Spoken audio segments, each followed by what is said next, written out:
DW maoni.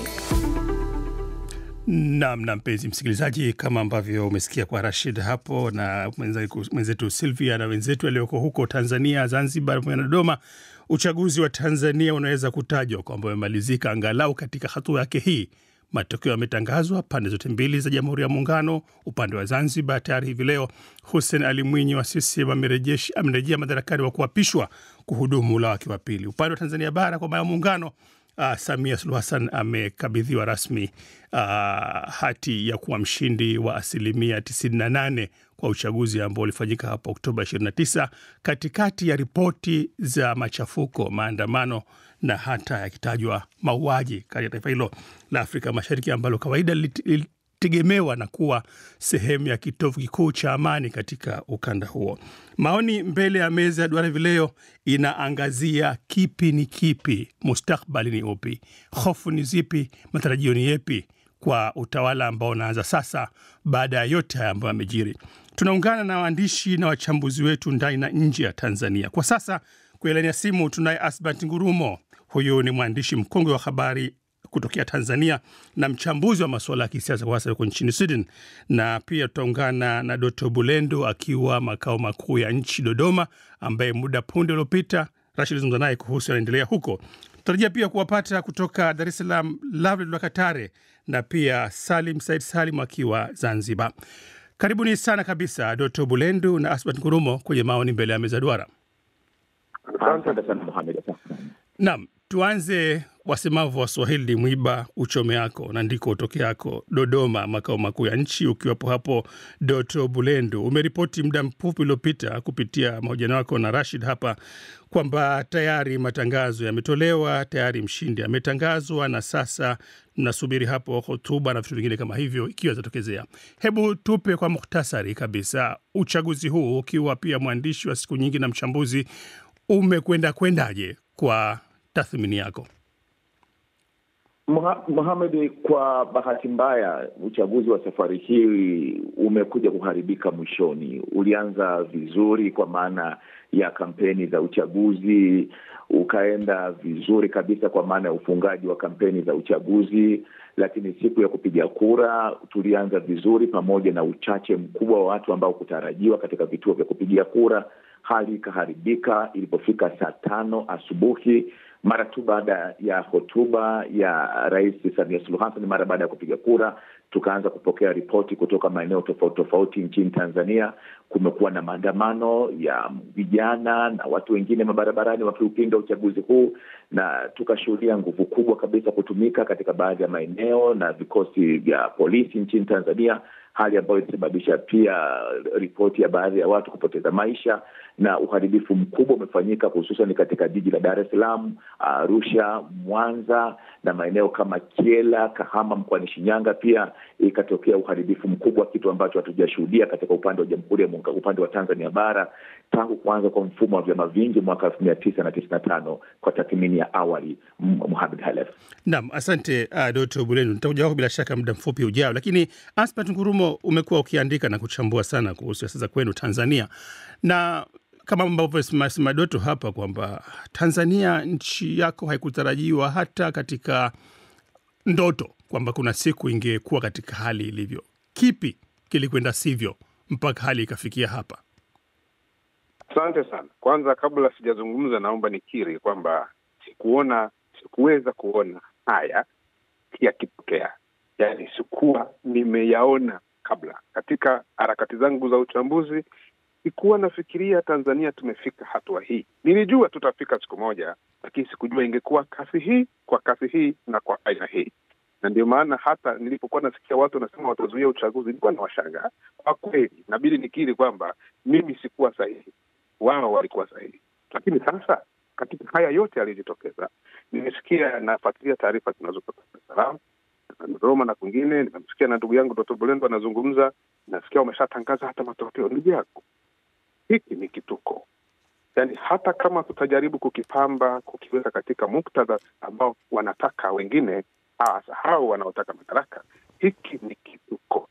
Kwa sababu hebu jiulize, sote tulishuhudia uchaguzi huu ulikuwa ndio watu wanaanza kupiga kura kwa uchache sana, kama alivyosema Dr. Bulendo, na hawakupiga kura, walipiga wachache sana mwanzoni, na baada ya kuanzia saa 5 saa 6 hivi hawakwenda tena.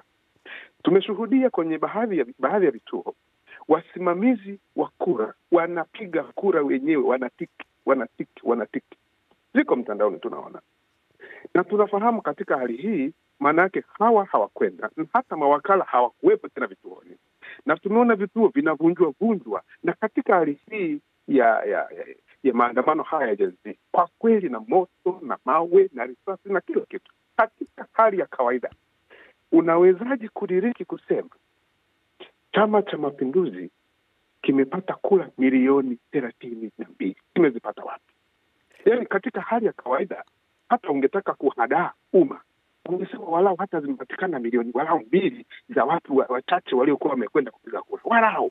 Yaani unataka kudanganya Watanzania kama kuna walau wachache walipiga kura. Lakini Ansbert Watanzania hawa kabla hapo kidogo, kuhusu mahesabu, manake tume kabla ilitangaza kwamba walioandikishwa ni takriban milioni 37, na ikiwa milioni 32 ndio ambao wametajwa leo kwamba wamempigia kura Rais Samia, manake hapo katikati yake pana hesabu ya angalau milioni 5 ambao hawakwenda vituoni. Pengine inawezekana ndio hao ambao unawataja wewe kwamba hawakwenda vituoni.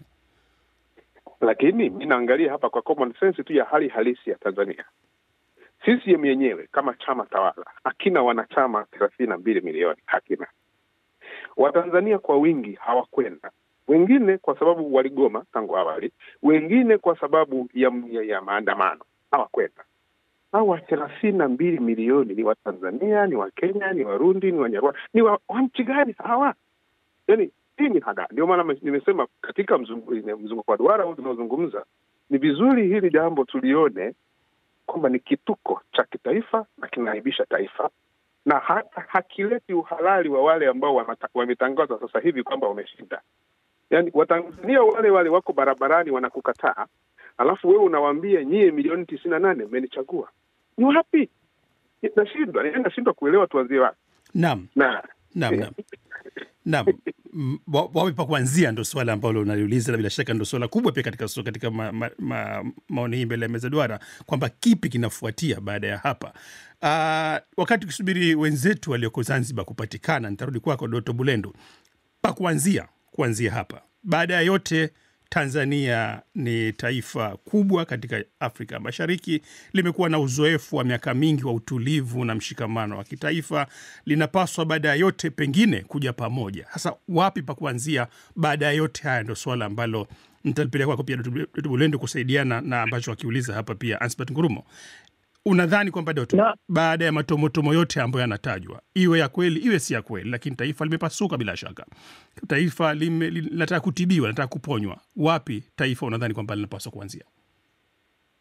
Kwanza ni mgombea kupitia Chama cha Mapinduzi Samia Suluhu Hassan, wakati ana hotuba yake ya kuanza kampeni, alisema akimaliza uchaguzi ataitisha ndani ya siku 100 ataitisha kamati na wataanza shughuli za maridhiano. Na alisema hatukutarajia kama hali itakuwa mbaya kiasi hiki, mbali imekuwa mbaya. Kumekuwa kuna matukio mengi mabaya. Pa kuanzia ni kwamba taifa sasa hivi haitakiwi kupuuzwa sauti za watu ambao walikuwa wanapiga kelele. Kama zitapuuzwa sauti za hao waliokuwa wanapiga kelele kwamba hawakubaliani na mfumo wa uchaguzi, tunaweza tukatengeneza tatizo kubwa sana nchini Tanzania. Pa kuanzia ni vizuri watu wakaenda kuzungumza kwa sasa. Kutunishiana misuri katika taifa hili hakutatutoa hapa. Tunahitaji kuzungumza, kutibu makovu makubwa ambayo yamejitokeza kuanzia siku ya Jumatano, Alhamisi na Ijumaa. Tunahitaji kuzungumza, Mohamed. Pa kuanzia mimi nasema tuzungumze mapema, tuweze kukubaliana kwamba Tanzania ni nchi yetu sote. Hakuna kundi linalomiliki nchi hii, bali ni kila mtu ana nafasi katika taifa hili. Kuzungumza, nimeambiwa hapa Lovely Lokatare, mchambuzi wa siasa akiwa Dar es Salaam Tanzania, ameungana nasi. Lovely, tupo? Nipo kaka Mohamed, habari ya leo? Tunashukuru, asante kuungana nasi. Tumeshaanza muda kitambo kidogo, lakini nadhani umemsikia hapo Dr. Bulendo akisema, akijibu swali kwamba tuanzie wapi baada ya matomotomo yote ambayo yametokezea ripotiwa kwa uchaguzi huu ambao umemalizika na matokeo kutangazwa, akisema kwamba taifa linapaswa kuzungumza. taifa linapaswa kuja pamoja kuyatibu ambayo yametokezea. Lakini swali linakuja kwamba kuzungumza kunaanzia wapi baada ya mishare yote ambayo mmechomana? Ndio, asante kwa mahojiano haya. Kwa kweli ni kipindi ambacho kinatafakarisha. Hapa nchini Tanzania bado tuko kwenye sintofahamu kubwa, especially kwamba hatujasikia moja kwa moja viongozi wetu wanaleta mwafaka gani. Kwa hiyo bado tunapata wakati mgumu kufahamu wapi itaanzia, lakini nadhani kwa mara ya mwisho tumemwona amekuja mkuu wa jeshi la wananchi, na ametuahidi kwamba wao kama jeshi wanafanya kazi pamoja na vyombo vingine vya ulinzi na usalama kurejesha hali ya amani. Kwa hiyo hilo ndio tunalitarajia. Kwanza amani irejeshwe, ndio kitu cha kwanza. Sasa amani inarejeshwaje? Kama alivyokwisha changia mchangiaji aliyepita Doto, kwamba kuna haja kabisa ya maridhiano, kukaa chini na zile sauti za wananchi wote kwa kweli zisikilizwe. Nchi yetu haimilikiwi na kundi moja tu la watu ama Chama cha Mapinduzi peke yake. Ni muhimu sana makundi mengine hasa vijana yakasikilizwa, kwa sababu vijana ndio wamekuwa mstari wa mbele kuonyesha hisia zao za kutokuridhishwa na mienendo ya serikali, lakini pia uchaguzi kwa ujumla. Kwa hizi sauti zisipuzwe, na tunatumaini kwamba nchi yetu itafunguka, kwa sababu mpaka hivi sasa bado tuko kwenye kama tumefungiwa hivi, hakuna shughuli zinazoendelea, bei za vitu zimeanza kupanda, mafuta yameanza kukosekana. Yote haya yanahitaji mwafaka wa upesi. Kwa tunatumaini kwa sababu kiongozi wa mwisho wa kitaifa ambaye ametoa tamko ni Kamanda Mkumbo. Kwa tunatarajia kwamba hizi ni kama vile ripple effect za yaliyotokea, basi zitaweza kusuluhishwa, maisha yatarudi. Kwa sababu wakiendelea na hii hali, sijui ni mpaka lini tutaweza kufunguliwa, pataweza kuzalishwa masuala mengine kama uhalifu, vikundi kwanza kupigania chakula, vitu ambavyo kwa kweli havijawahi kutokea kwenye nchi yetu, na tunasikitika sana kwamba vinatokana kwa sababu ya uchaguzi ambao ungeweza kuwa kuratibiwa kwa namna ya tofauti na kuepusha yote yasitokee. Naam, asante Lavlusare kwa kutupa mnaposema mchoro wapi wanapodhani kwamba mambo yaanze, kuwasikiliza vijana ambao wameonyesha hasira zao katika uchaguzi huu, na pia kuangalia namna ambavyo usalama unaweza kurejeshwa kabla ya mingine yote kuanza. Nimeambiwa hapa kutoka Zanzibar mwandishi wetu mkongwe na mchambuzi Salim Said Salim ameungana nasi. Salim Said, karibu kwenye maoni mbele ya meza duara.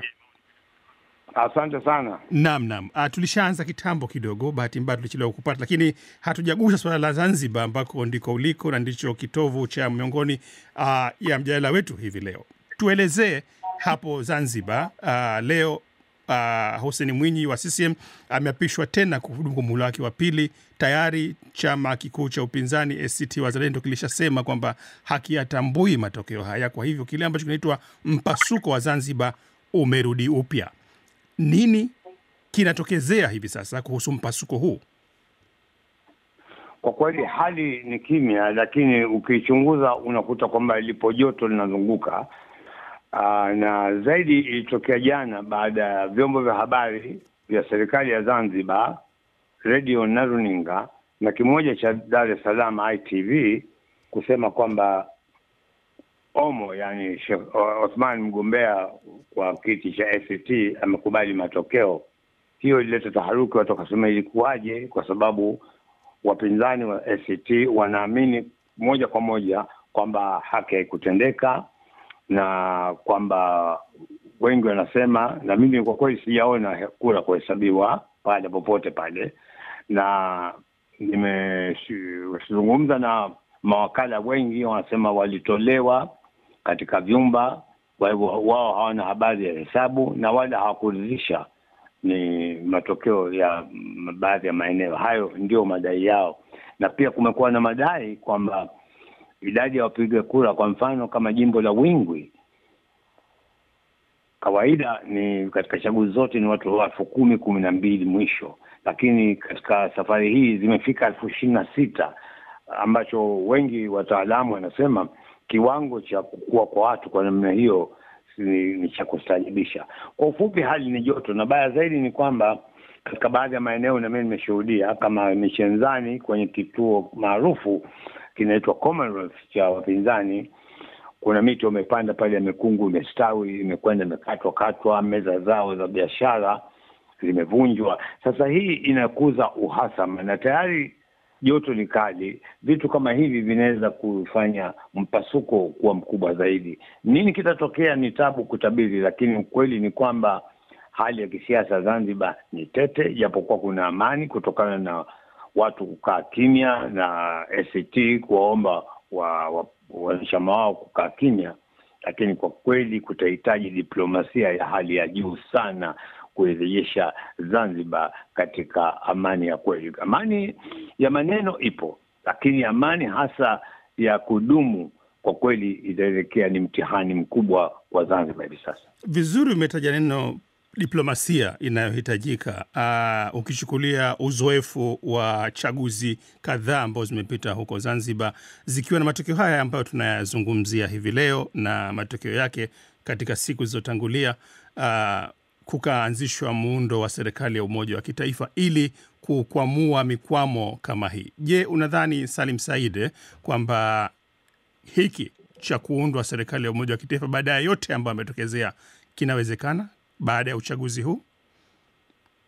Naona hali ni ngumu zaidi kuliko chaguzi zilizopita, kwa sababu ACT walikuwa kilalamika toka mwanzo kwamba kilichobadilika alikuwa ni lile josho punda kuchukua mizigo ni yule, kwa sababu ni mkurugenzi wa uchaguzi, kwamba alioshughulikia uchaguzi uliopita ndio yule na alionyesha kutokubali. Lakini la pili ni kwamba kura mapema toka mwanzo wamelalamikia, na ukitizama clip zinazorushwa sio na watu wa hapa tu, na vituo mbalimbali unakuta hasa askari wengi sana wamevamia kituo, na kweli na mimi nimeona, na kumekuwa na taarifa kwamba kura zilikuwa zinagaiwa vichochoroni. Hiyo ni jambo ambalo limezidisha kuto kuaminiana, na jambo baya zaidi kwa Zanzibar ni kwamba ukisikiliza maneno ya upande wa ACT wanasema kwamba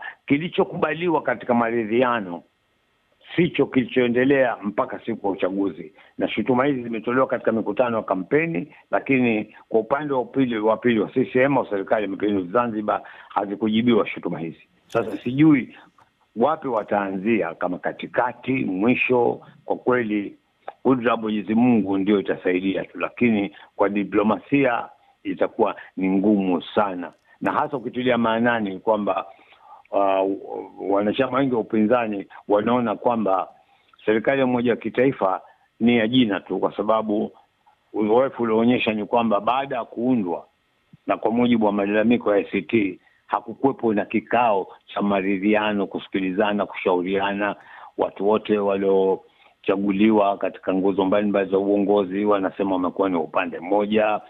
Lakini la pili kubwa zaidi ambalo limekuwa likilalamikiwa ni kwamba hata katika mambo ya ajira, katika kutoa nafasi, basi ACT imekuwa haishauriwi. Naam, asante Salim. Bila shaka nawe pia tutakuwa nawe muda si mrefu ujao. Turudi tena kwako Asbat Ngurumo. Tulimalizia kwako na swali kwamba kipi cha kuanzia kuyatibu yaliyopo sasa, na hili swala uliliuliza, lakini pia nataka nije kwako wewe pia kwa ushauri wako. Unadhani kwamba wapi taifa linaweza kuanza? Samia Suluhu Hassan ametangazwa 98%, uchaguzi umekwenda ulivyokwenda.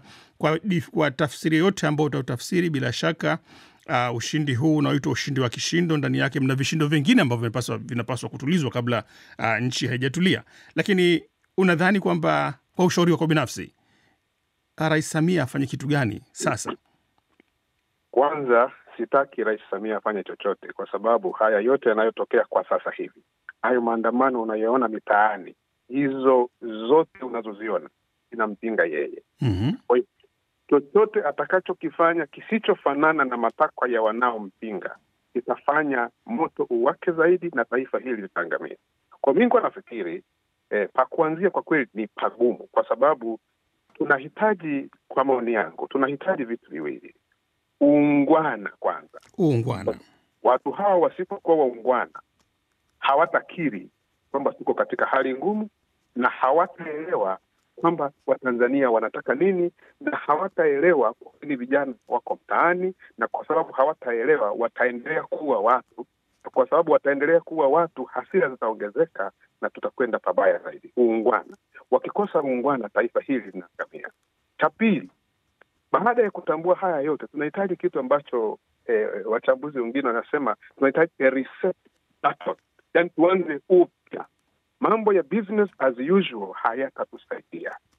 Na umemsikia mzee wangu hapa Salim Salim, ACT wamejaribu kushiriki katika serikali ya mseto kwa muda mrefu.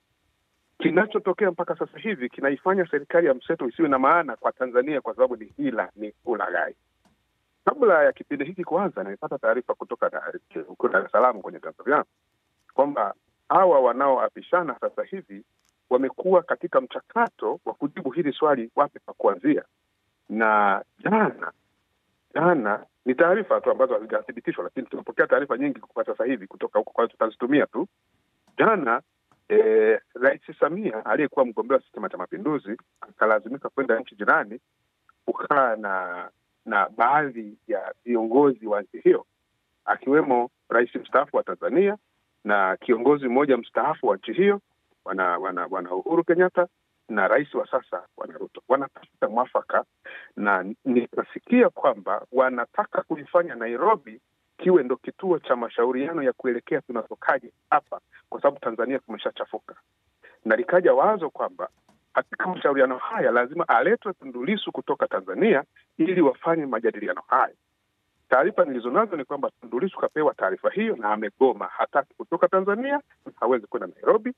Na kinachofuata sasa hivi ni kwamba nadhani sasa hivi atakuwa amesharudi kwa sababu ya matangazo haya. Wanapanga kumwapisha Rais Samia kwa utaratibu usio wa kawaida ambao hatujawahi kuuzoea. Ataapia nje ya Dar es Salaam na nje ya Dodoma. Na nimesikia umetajwa mkoa wa Kagera kama anaweza kawa hata Bukoba, kwa sababu ni karibu na nchi nyingine ambazo ni rahisi kufanya mawasiliano. Sasa hivi vyote hivi ukitazama hivi tuko mheshimiwa, yaani tunatafuta kuleta amani, kutuliza nchi kwa hila, haitatulia. Nimekuambia mwanzoni, mimi ni moderate katika mambo yangu, mimi sio radical, mimi sio extremist. Lakini vijana wamenifundisha jambo. Sisi wakati mwingine tunatazama kwa macho yetu ya mazoea tu, na ndipo kitu ninachokiona watawala wanafanya. Hawaangalii vijana wa leo wanawaza nini kuhusu nchi yao ijayo, kwa miaka 100 ijayo. Hatutakuwepo sisi. Mimi nafikiri kuanzia kabisa katika hilo la uungwana, watoto hawa mitaani ambao wanatuwakilisha sote wasikilizwe. Wana madai yao ya msingi, yasipotimizwa moja baada ya jingine hawatoki mtaani hawa. Na unawatoaje mtaani sasa? Wataka kuwaua? Sasa hivi inasemekana wameshaua zaidi ya watu 700.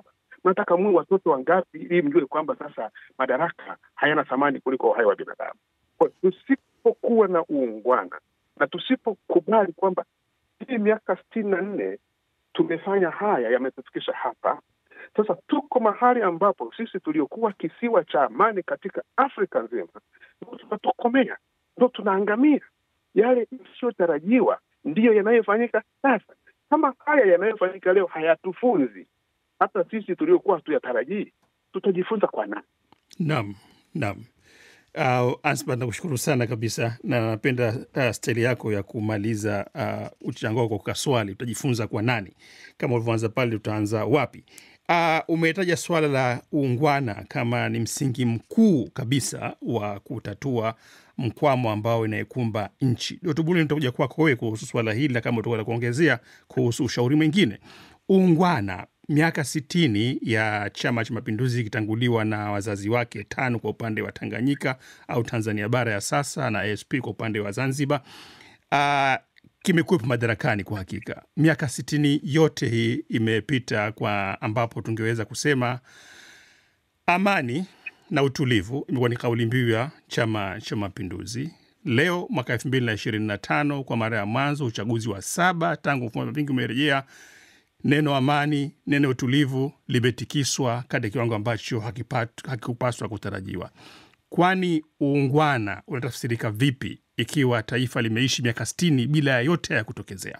Je, miaka yote 60 hii haikuthibitisha kwamba watu wanaweza kuwa waungwana vya kutosha kuweza kujenga taifa ambalo haliwezi kuyumbishwa na kitu kidogo kama uchaguzi tu, swala kikaratasi cha kura kwenda kupitia kwenye sanduku ukaamua nani awe mshika ofisi ya umma? Uungwana ninao tamani ufanyike kwa sasa hivi.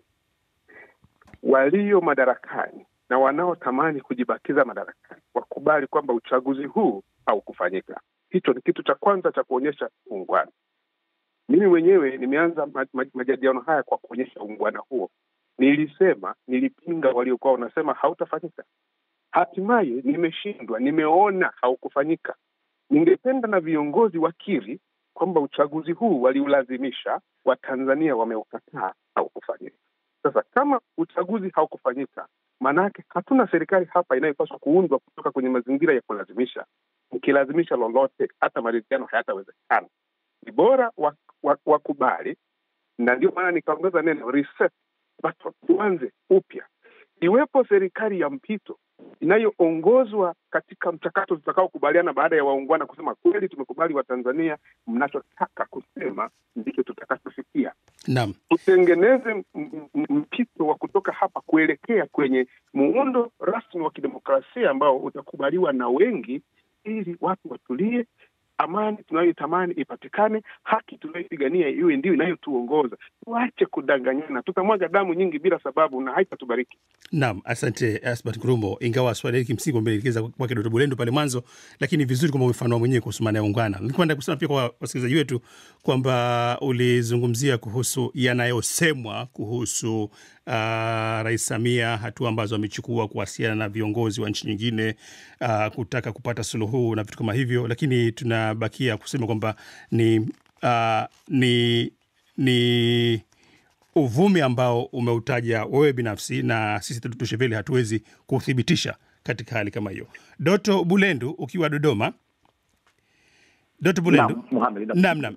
Nilitupa hili swali la kutaka kupata uzoefu wako na namna ambavyo unaweza sasa kutumika ungwana. Asbad amesharifafanua hapa, lakini je, unadhani kwako wewe, mwanzo umesema kusikilizwa kwamba ni njia nzuri zaidi ya kuweza kuyafanya haya, na kila mtu hapa amezungumzia kuhusu kusikilizwa kwa vijana ambao wamekuja na madai haya, lakini kuna nchi ambayo inataka kuongozwa baada ya hapo. Kuna vipaumbele ambavyo mgombea urais sasa hizi ndio rais mteule Samia Suluhu Hassan alivitaja kwamba ni vya kuiendeleza nchi baada ya kuingia madarakani kwa mara ya pili. Unadhani kwamba katika masuala ya ajira, masuala ya elimu, masuala ya afya na kadha wa kadha, unadhani kwamba vinaweza kutekelezeka kuanzia sasa? Na vinaweza kutekelezeka. Ndio Mohamed, mimi ninaamini kabisa Jamhuri ya Muungano wa Tanzania pamoja kwa maana ya Zanzibar na Tanganyika, katika nchi ambayo Mwenyezi Mungu ameipa baraka kubwa, nadhani ni Tanzania, ina kila kitu ambacho mataifa mengine yalitamani. Na tumefika hapa mpaka watu wamefika mahala damu za watu zinamwagika, ni kwa sababu tumeshindwa kutumia rasilimali ambazo Mwenyezi Mungu ametubariki kwa usawa. Na kimekuwa ni kilio cha muda mrefu sana hiki nchini Tanzania, kwamba liko kundi dogo linatuhumiwa kwamba linafaidi keki ya nchi hii, huku kundi kubwa hususan hili la vijana likionekana limeachwa na katika kufaidi keki ya nchi hii. Na kundi hili kubwa ambalo limeachwa limekuwa limeyasema haya mambo wazi, haliyasemi kwa kificho. Limeyasema mabarabarani, limeyasema mitandaoni, limeyasema mbele ya viongozi. Lakini tatizo la nchi yetu mpaka hapa tumefika, tuna tatizo la kutokusikiliza sauti za watu walio wengi, na watu wachache kufikiri kwamba wao wana haki ya kufaidi keki ya nchi hii. Haya yaliyotokea hapa sio kitu ambacho naweza nikasema kwamba eti wa viongozi wote wanaweza wakasema kimekuja bila yani kimekuja bila wao kujua.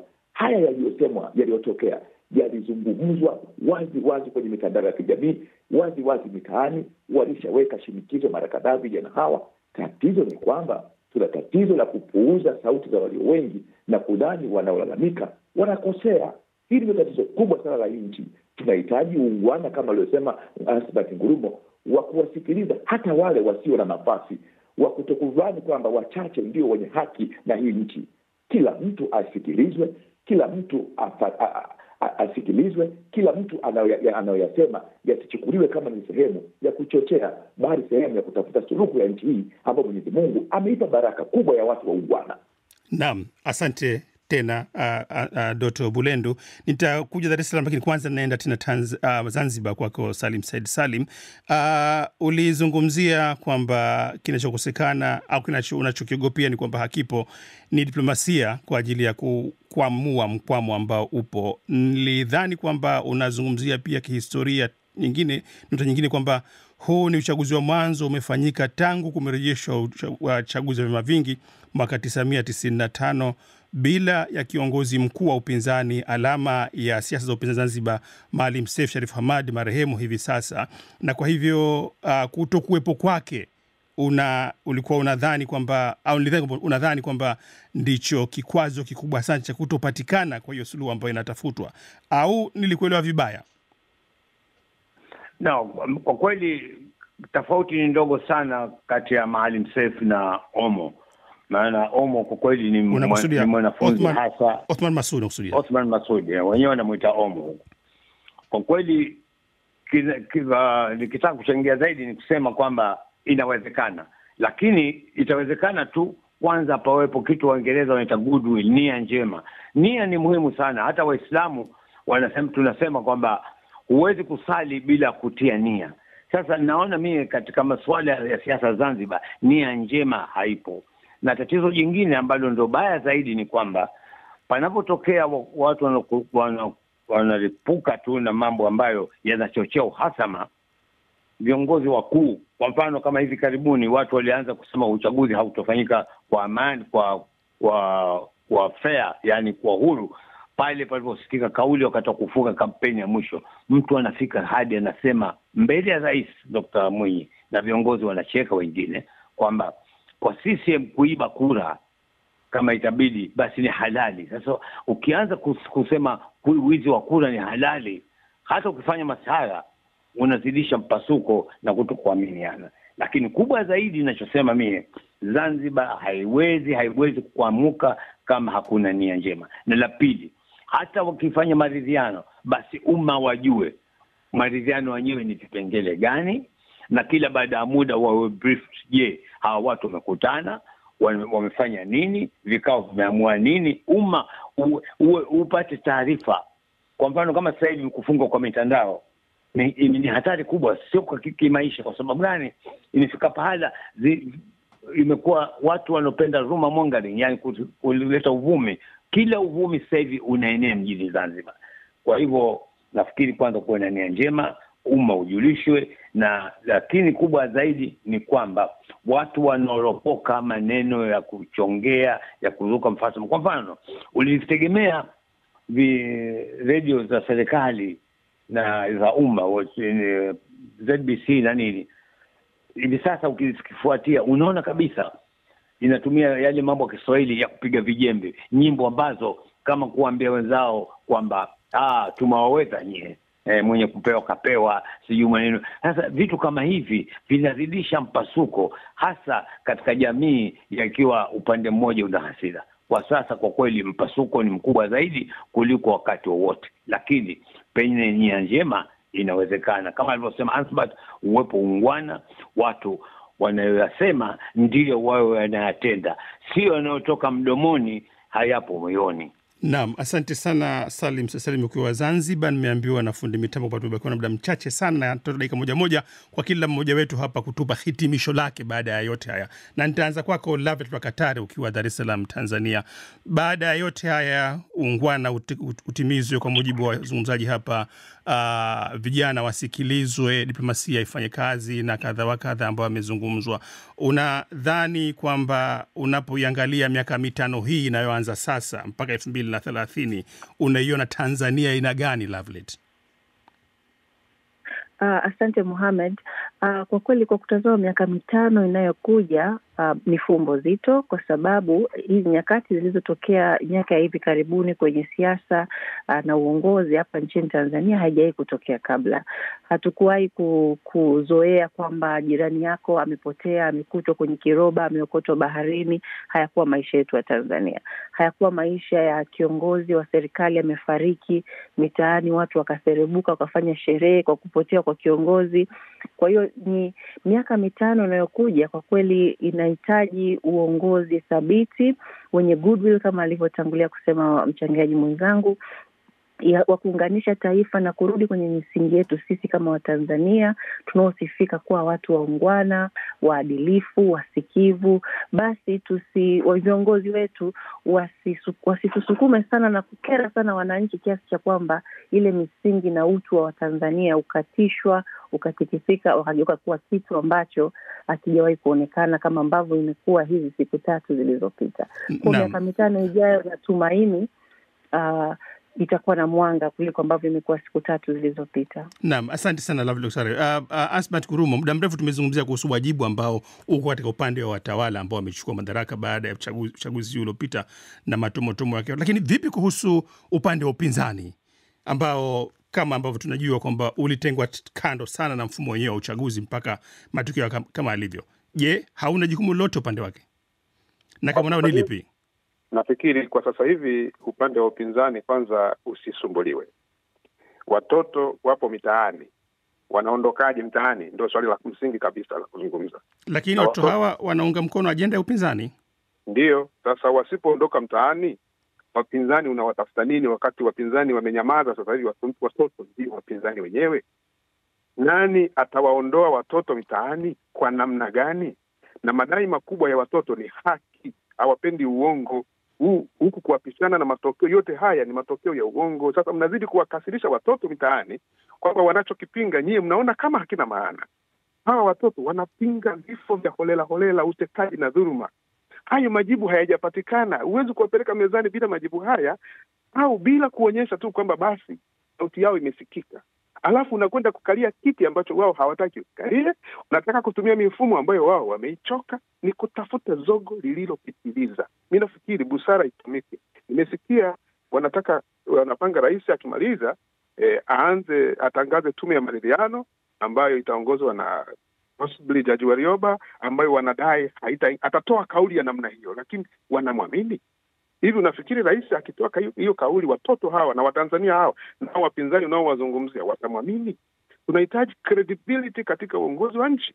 Na ndio maana jana nilitweet mahali fulani nikasema kuna namna mbili, ni kutumia watu ambao ni viongozi, wana ushawishi, wanaishi sasa hivi walau wanasikilizwa ili kuweza kutuliza vijana walio mtaani, lakini rais si mmoja wapo katika hao wanaosikilizwa. Naam, asante sana Asmat Kurumo. Nimeambiwa kwamba dakika yangu ni moja tu iliyobakia na mtu mzima dawa Salim Said Salim, na kuomba kwamba dakika moja tu peke yake. Zanzibar miaka mitano hii itakuwa hali gani? Ndio swali langu. Je, wapinzani hawana wajibu wote? Lakini kubwa zaidi ni kwamba kwanza ni vizuri kwa CCM kuelewa kwamba Zanzibar ni ya watu wa Zanzibar, si ya CCM wala ACT. Pili, kukubali kwamba kwa Zanzibar hata ukiwa na wagombea 30 uchaguzi hapa ni ACT na CCM. Hao wengine mtu anapata kura moja, hakuna hata mmoja aliyefika hata 0.5%, yani 0.5. Hawa ni washinikizaji tu. Kwa kweli kama unataka kusema ndio utaunda serikali ya umoja kitaifa, ni serikali bandia. Lakini kubwa zaidi ambalo ninaloliona mimi ambalo linahitajika kufanyika hivi sasa ni kukutana na kukubaliana kwa kweli kwamba ijengwe Zanzibar mpya na kukiri kwamba uchaguzi uliofanyika Zanzibar ni wa kushangaza na matokeo yake kama wanavyodai wapinzani ni yenye mashaka, kwa sababu idadi ya kura namna zilizopigwa, pia kura ya awali nayo ilikuwa na mashaka na kulalamikiwa. Kwa hivyo kwanza iwepo nia njema, pili watu wakubaliane, la kila mwisho kwa Zanzibar polisi kama ndio kikatiba wenye dhamana ya usalama wa raia na mali zao waonekane ndio wanaongoza. Hapa Zanzibar kuna matatizo ya vijana wanaovaa winja na Salim, mwandishi mkongwe wa habari nchini visiwani Zanzibar, nakushukuru sana kabisa. Aspat Ngurumo ukiwa nchini Sweden, mwandishi na mchambuzi pia kutoka Tanzania ambaye anaishi sasa kwa mishoni. Tunakushukuru pia Bulendu, mwandishi wetu wa Dodoma, na Lavdo Katare, mchambuzi wa siasa ukiwa Dar es Salaam Tanzania. Mpenzi msikilizaji, yalikuwa ni maoni mbele ya meza duara kuhusu kipi kifuatie baada ya uchaguzi wa Tanzania.